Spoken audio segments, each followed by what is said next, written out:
भाजपा ने चुनाव में किसानों से वादा किया था। कांग्रेस ने आज तहसील कार्यालय पाचोरा में 1 दिवसीय धरना दिया। किसानों को पूर्ण ऋण माफी दी जानी चाहिए। सरकार को सोयाबीन, कपास, अरहर और चना की खरीद तुरंत करनी चाहिए।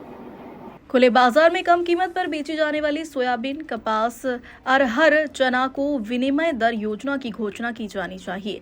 किसानों के लिए आवश्यक उर्वरक, कीटनाशकों और उपकरणों को जीएसटी से मुक्त किया जाना चाहिए। पाचोरा तालुका के ग्रामीण क्षेत्रों और शहर के अन्य किसानों को कांग्रेस पाचोरा तालुका अध्यक्ष सचिन सोमवंशी के नेतृत्व में 1 दिवसीय धरना प्रदर्शन किया गया, जिसमें प्रमुख मांगे थी कि बिजली बोर्ड द्वारा स्मार्ट मीटर लगाना तत्काल बंद किया जाए। इस मौके पर बीजेपी सरकार को याद दिलाने के लिए कई घोषणाएं की गई। इस अवसर पर नायब तहसीलदार विनोद कुमावत, जिला अध्यक्ष प्रदीप राव पवार, तालुका अध्यक्ष सचिन सोमवंशी, क्षेत्र प्रतिनिधि शेख इस्माइल शेख फकीरा, जिला महासचिव प्रताप पाटिल, जिला सचिव राजेंद्र महाजन, इरफान मनियार आदि मौजूद थे।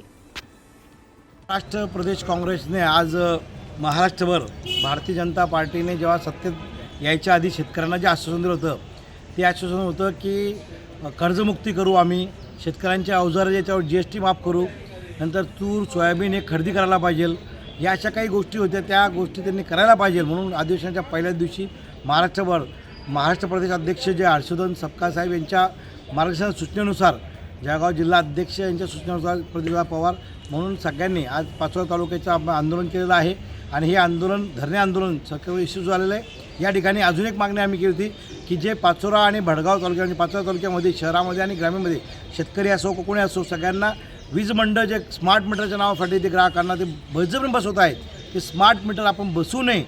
जर यापुढे बसवलं तर आम्ही आंदोलन तीव्र छेडणार आहेत, कारण की याच्यातून ग्राहकाची लूट होणार आहे। स्मार्ट मीटरमध्ये लोकांना आजही माहीत नाही की स्मार्ट मीटर म्हणजे लूट मीटर येते, स्मार्ट मीटर नाही आहे, म्हणून हे मीटर बसवू नये हा देखील आम्ही मागणी केली होती।